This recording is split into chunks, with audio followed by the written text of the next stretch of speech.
Welcome to the C programming web lecture. Today's topic, recursion in C. As the name suggests, recursion means repetitive or recursive.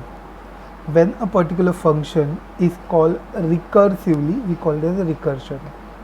Example, suppose there is a main function what we have learned yet. So main function calling a particular function that we have called, we call it as a function call. Then the control is transferred to the calling function. The calling function is the recursion. Now what if the same function is calling itself? We call it as a recursive call. We call it as a recursive call. So this is what the recursion is. When a particular function call itself, we call it as a recursion. Now the question is why we need a recursion. The recursion helps to solve a complex problem. Suppose we have a very big complex problem or a big problem, it can be divided into a small part and then we can have a solution for it which make a problem simple. So we break down a big problem into a small chunks and then we solve for the design a solution for it. Example, searching through a file system in an operating system. A particular file has to be found in an operating system. We go in this particular file, come back recursively, repeat the process till we find a file. The input here is a file system and we recursively search that file system till we find the repeatedly. ये box में नहीं मिला, come back next box, come back next box, come back next box. So this is a repetitive process of calling a box to search a file inside it. So that is a recursion. Clear? Example, a simple question which comes to our mind is, so what is difference between a iteration and a recursion? Iteration means for loop, while loop that we have learned. So वहाँ पे भी we can also have a repetitive process of having a for loop which will run for 10 file system and search for a particular file. Fine. In that process you go inside one file, search for a particular file, come back, increment yourself and go. The result will be same. The result will be same.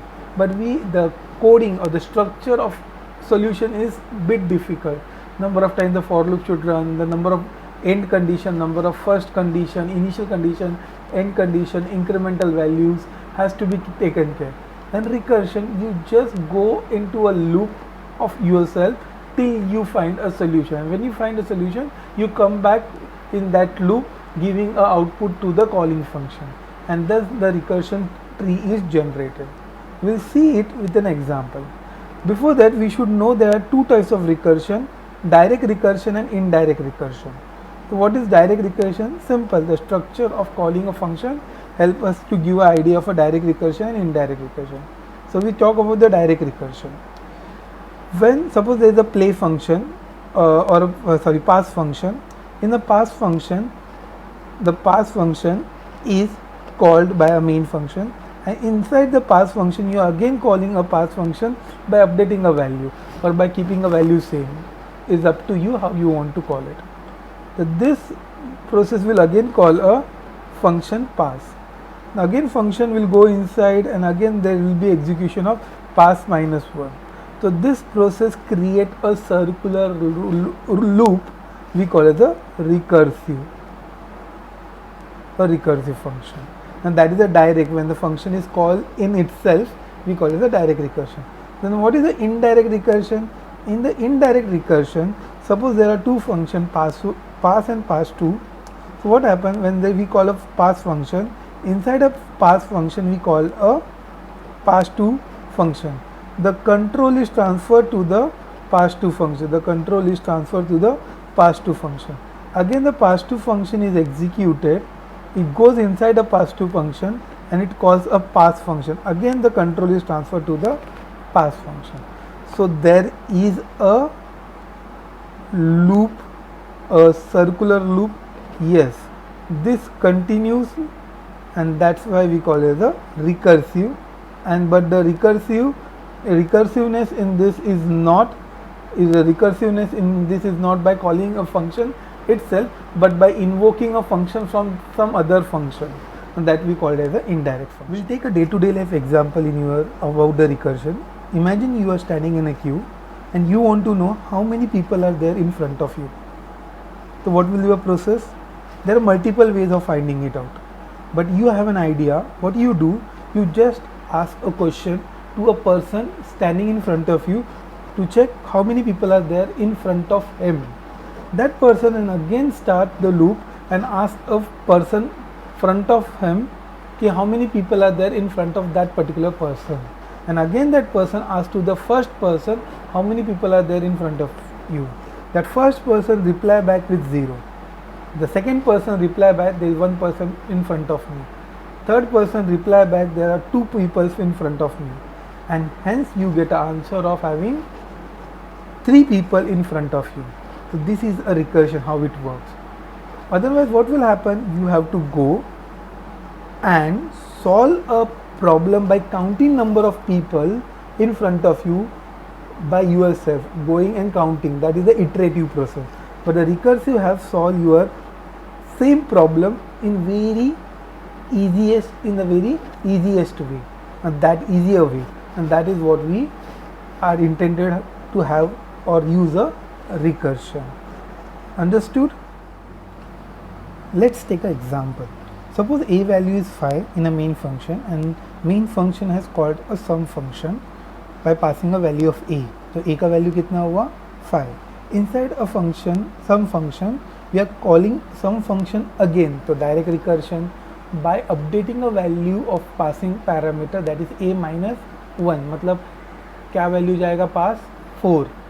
तो ऐसा repeat. तो ये structure कैसे create हो रहा है वो समझते हैं. देखो, initially the some is called with the value of a, so it is equivalent to sum 5. sum 5 के अंदर जब भी कॉल होगा, it will again call itself by calling a sum 4. अंदर जाके वापस कॉल करेगा sum 3. it will again call itself by declaring a value sum 2. it will again call itself sum 1. it will again call itself sum 0. it will again call itself sum 0. it will again call itself sum minus 1, sum minus 1, and the process repeats, till a infinite loop. The process repeats till infinite loop. Why? Because we have not written any base condition. रुकना कब है, when to get halt. समझ में? By value of a, it will go in infinite loop ना, decrementing value, integer है, it might go to 34 bytes है, तो minus 32,000 से लेके plus 32,000 तक है, तो it will go till minus 32,000. इतनी बार रन होगा loop, that is not good. So we require to have one thing into a recursive function. अभी ये recursive function है, इतना तो हमको पता था. So yes, this is a recursive function.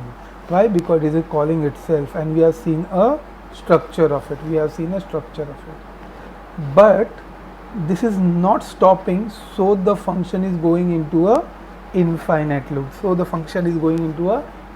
अपना प्रोग्राम भी infinite loop में चलते रहेगा. अच्छी बात नहीं है. So we have to halt our function. How we are going to halt our function? By putting a base condition where to get halt. अभी मुझे बोला है कि do the summation till the number is positive or till the number is 0. So I need to put a condition to halt this recursive function calling. कैसे? By appending a base condition. समझ में? तो always ensure that, ध्यान रखना है, our recursive function should always have a base condition to halt the program. We should always have a base condition to halt a program. समझ में आया? Always place a base condition in recursive function. उसका y का answer है. Always place a base condition is recursive function. Why? अभी example देते हैं. A programmer got stuck in shower because the instruction on the shampoo bottle was take it, resign and repeat. Okay? So the programmer enjoying the bath was repeating this process because he was not told about a base condition. You should get at least only for 2 times, only for 3 times this loop should get executed. उसने bottle लिया, he just go through instruction. The loop was saying that pull the shampoo, resign and repeat the process, and he was doing, and there was a other program in a queue got halted because a particular function got into the infinite loop और बाकी लोग क्या हो गए, they are in waiting condition, they are in waiting condition. समझ में आया? So कोई तो condition होना चाहिए कि your timer should, you in your washroom you should not spend time more than 10 minutes. This step should only be repeated for 2 times or 3 times. Some base condition has to be appended, so that is must required when we are having a recursion. For loop while loop में ऐसा नहीं होता है. क्यों? आप लोग condition place करते हो ना, तो वो कंडीशन होने के बाद रुक जाता है. पर रिकर्शन में कोई कंडीशन ही नहीं प्लेस करे तो क्या होते जाएगा? What we have seen over here, it will go into the infinite loop. What we have seen this in example, it will repeat into the infinite loop. So this should not be a case. So what the structure should be there for the recursive function? So this is the structure that you need to follow for a recursive function. Let's see the structure. The structure says whenever you are initiating the recursion function, whenever you are initiating a recursion person, pass your data, whatever data that we are passing. After passing a data, you first initiate the base condition. You first initiate the base condition. पहले base condition को initiate करो. If the base condition is false, you can call that function and do the recursion. ये recursion हो रहा है ना, again and again, तो you can do the recursion. The base condition is true, return a data and terminate the function. Return a data and terminate function. So it is very important to have a base condition in a recursive statement. समझ में आया? Clear है? कोई problem नहीं है ना? So you should always initiate that in the function there should always be a base condition which should be there to check the status of the recursive function. If you have put some condition like over here, the timer more than 10 minutes, if the timer is more than 10 minutes in a washroom, in the bathroom, you should, the condition is true, return the data and terminate the recursive function. If no, you can repeat the process what is written onto the shampoo bottle. Understood? Easy है ना? Fine.